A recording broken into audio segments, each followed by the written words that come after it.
Start होगा 5 second बाद।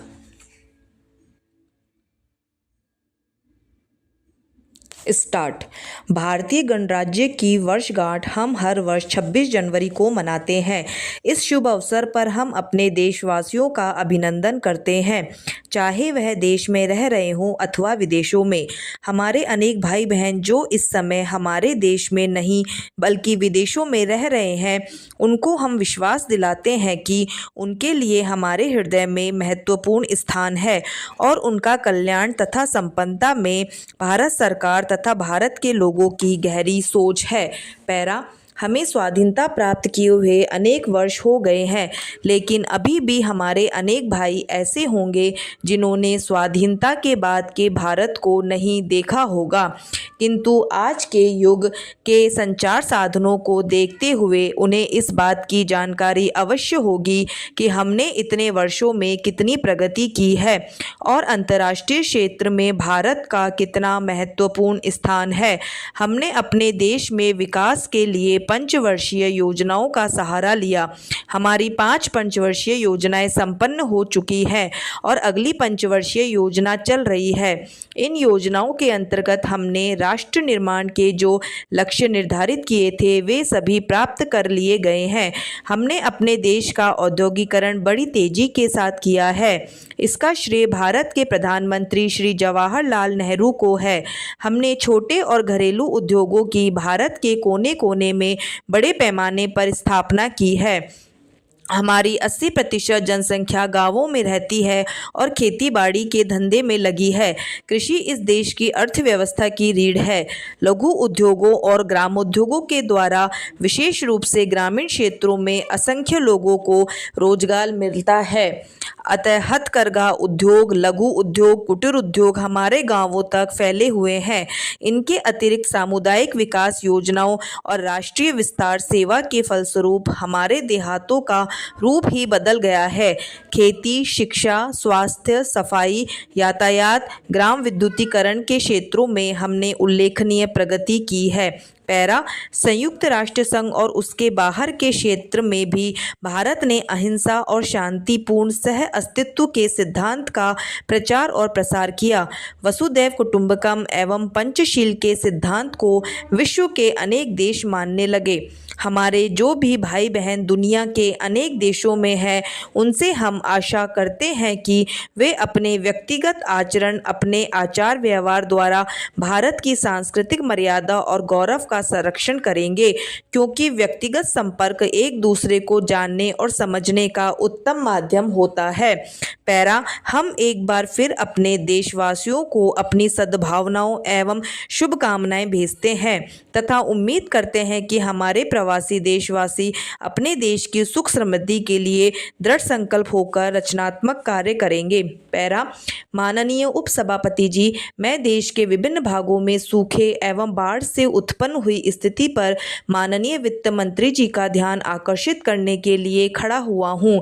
श्रीमान माननीय मंत्री जी को यह जानकारी है कि मैंने तारांकित प्रश्न संख्या 10 के द्वारा कृषि मंत्री जी से यह जानकारी मांगी थी कि देश में बाढ़ से क्या हजारों लोग बेघर बार हो गए हैं। यदि हाँ तो उनका ब्यौरा क्या है, यदि नहीं तो उसके बारे में भी स्पष्ट जानकारी दी जानी चाहिए। माननीय कृषि मंत्री जी ने पिछले सत्र में इसी प्रश्न के उत्तर में कहा था कि आवश्यक जानकारी सभा पटल पर रख दी जाएगी। क्या मंत्री जी यह बताएंगे कि वह जानकारी अभी तक क्यों नहीं सदन के पटल पर रखी गई? क्या यह सच है कि विभिन्न राज्यों में बाढ़ और सूखे से भारी क्षति हुई है, जिसमें करोड़ों रुपये का नुकसान हुआ है? क्या यह सही नहीं है कि उन लोगों को राहत देने के लिए जितना भी धन केंद्र सरकार ने भेजा था उसको प्रभावित लोगों तक नहीं पहुंचाया जा सका? क्या यह सच नहीं है कि अनेक समाज सेवी संस्थाओं ने कुछ ही घंटों बाद बाढ़ग्रस्त लोगों को बाहर निकालने का काम आरंभ कर दिया था? वित्त मंत्री महोदय ने कहा है कि केंद्र से पर्याप्त धन व खाद्य सामग्री समय के भीतर पहुंचाई गई है, इसमें कोई संदेह नहीं है। लेकिन माननीय सदस्यों ने जो बातें कही उनको ध्यान में रखकर यह कहना भी सही है कि लोगों को बड़ी कठिनाइयों का सामना करना पड़ रहा है।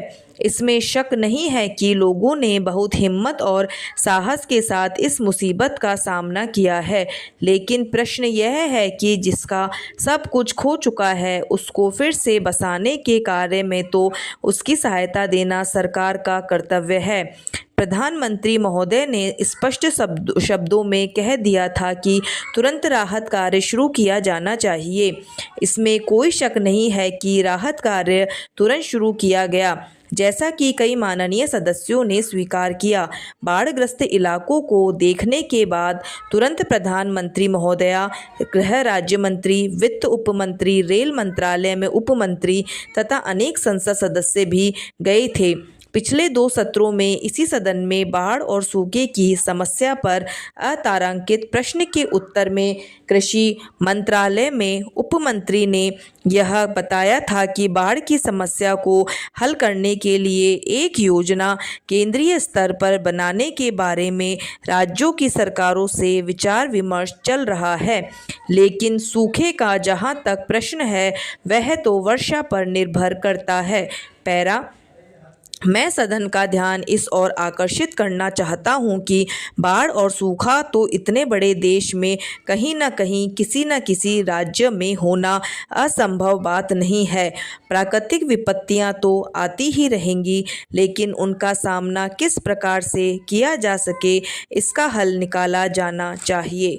पैरा उपाध्यक्ष महोदय, मैं इस विधेयक का हृदय से समर्थन करता हूं। यह विधेयक मेरी राय में बहुत पहले आ जाना चाहिए था, लेकिन देर आयत दुरुस्त आयत के अनुसार देर से आने पर भी उचित और स्वागत योग्य है। पैरा हमारा ध्यान एक अर्धशताब्दी से ही इस ओर गया है और हमने राष्ट्रीय स्तर पर उसका सम्मान किया है। मैं अपने पूर्व वक्ताओं की इस भावना से सहमत हूं कि इस बिल का विरोध समाजगत, जातिगत, राज्यगत या देशगत नहीं है। राजनीतिक दृष्टि से इस मामले पर एक विदंडतावाद खड़ा किया जा रहा है। तमिलनाडु, केरल, मैसूर और आंध्र प्रदेश, जहां भी आप जाएं, सभी जगह आज यही भावना है।